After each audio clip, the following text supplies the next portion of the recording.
আসসালামু আলাইকুম everyone, welcome to my channel. আশা করি আপনারা সকলেই ভালো আছেন। আল্লাহর রহমতে আমিও অনেক ভালো আছি। আজকে আমি আপনাদেরকে ময়দা দিয়ে ধোকলা তৈরি রেসিপি দেখাবো।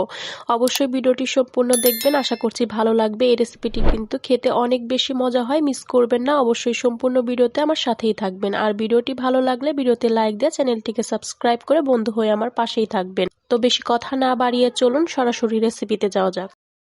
এই রেসিপিটি বানানোর জন্য আমি ব্যবহার করেছি 1/4 কাপের 1 কাপ পরিমাণ বেসন। বেসনটা দিলে খুব ভালো করে ফোলে, এর জন্য বেসনটা দিতে হবে। আর দিয়েছি 1 কাপ পরিমাণ ময়দা এবং 1/2 কাপ পরিমাণ গুঁড়ো দুধ। যেহেতু গুঁড়ো দুধ, ময়দা এবং বেসন মিলে প্রায় 2 কাপ পরিমাণ এখানে হয়ে গেছে, সেজন্য আমি এখানে ব্যবহার করব 2 চা চামচ পরিমাণ বেকিং পাউডার। যেহেতু ডিম ব্যবহার করব না, সেহেতু বেকিং পাউডারটা একটু বেশি ব্যবহার করতে হবে। আর বেকিং সোডা ব্যবহার করলে একটু কম ব্যবহার করতে হবে। আরও ব্যবহার করেছি 1/4 কাপের 1 কাপ পরিমাণ চিনি এবং 2 টেবিল চামচ পরিমাণ তেল। এখন অল্প অল্প করে পানিতে একটা নরম ডো তৈরি করে নেব। একদম কেকের ব্যাটার যেরকম হয় ওরকম ব্যাটার তৈরি করে নেব। আপনারা কিন্তু চাইলে কালারের জন্য এখানে 1/2 চা চামচ পরিমাণ হলুদ ব্যবহার করতে পারেন। অনেকেই কিন্তু ধোকলাতে হলুদ ব্যবহার করে একটু কালার আনার জন্য। আপনারা চাইলে ব্যবহার করতে পারেন, তবে আমি হলুদটা ব্যবহার করিনি। আর চাইলে আপনারা ডিমও ব্যবহার করতে পারেন, তবে ডিম দিলে কিন্তু ভ্যানিলা এসেন্স দিতে হবে। ভ্যানিলা এসেন্স না দিলে কিন্তু ডিম দিলে গন্ধ হবে। আর যদি ভ্যানিলা এসেন্স না থাকে সেক্ষেত্রে কিন্তু ডিমটা ব্যবহার না করাই ভালো, তাহলে আর গন্ধ আসবে না।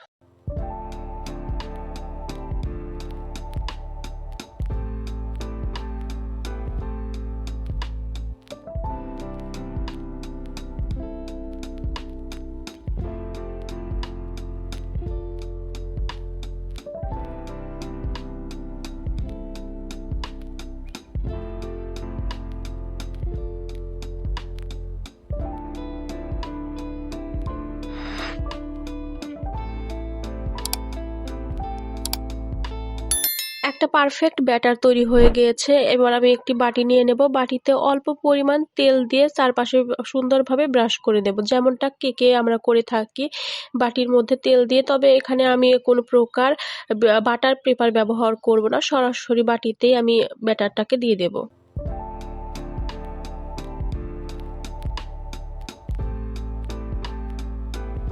তেল ব্রাশ করা হয়ে গেলে এবার একটি ছাঁকনিতে করে ব্যাটারটা ছেঁকে দিয়ে দেব।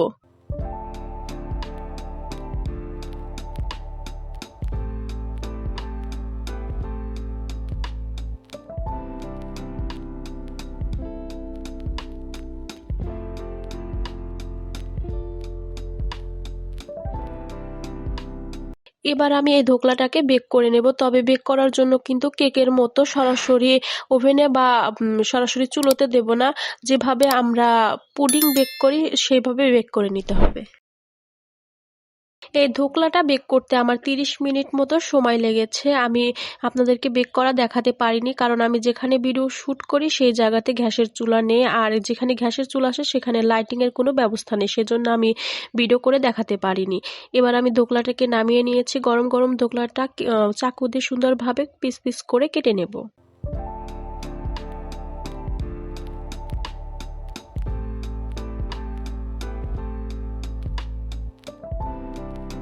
ধোকলা কেটে নিয়েছি। এবার ধোকলার জন্য শিরা তৈরি করে নেব। এর জন্য কড়াইতে দিয়ে দিয়েছি অল্প একটু তেল আর অল্প একটু সরিষা দানা। এবার সরিষা দানাকে অল্প একটু ভেজে নিয়ে এর মধ্যে কয়েকটা কাঁচা মরিচ দিয়ে দেব।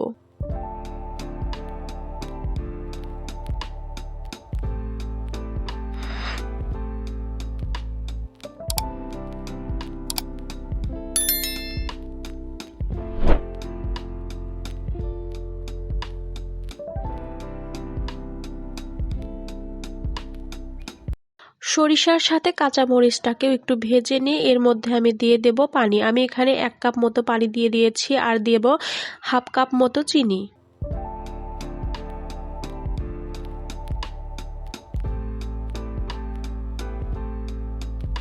হালকা একটু টক স্বাদ আসার জন্য আমি এখানে দিয়ে দিয়েছি ভিনেগার। আপনারা চাইলে এখানে লেবুর রস দিতে পারেন, তবে আমি যেহেতু ভিনেগার দিয়েছি আর ভিনেগারের এক্সট্রা একটা গন্ধ আছে, সেজন্য আমি এখানে কিছু গরম মশলা অ্যাড করে দেব, সাদা গোটা এবং দারচিনি অ্যাড করে দেব, যেন ভিনেগারের গন্ধটা না থাকে। আর যদি লেবু ব্যবহার করেন সেক্ষেত্রে আর এলাচ না দিলেও কিন্তু চলবে।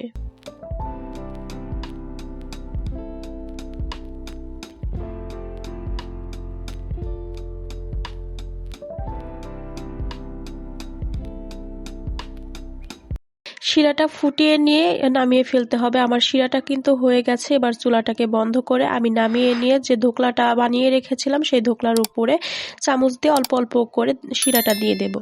এভাবে একবার ধোকলা তৈরি করে দেখতে পারেন। আমার বিশ্বাস সবারই অনেক বেশি ভালো লাগবে আর বাসার সবাই অনেক বেশি পছন্দ করবে, বিশেষ করে ছোটরা অনেক বেশি পছন্দ করবে।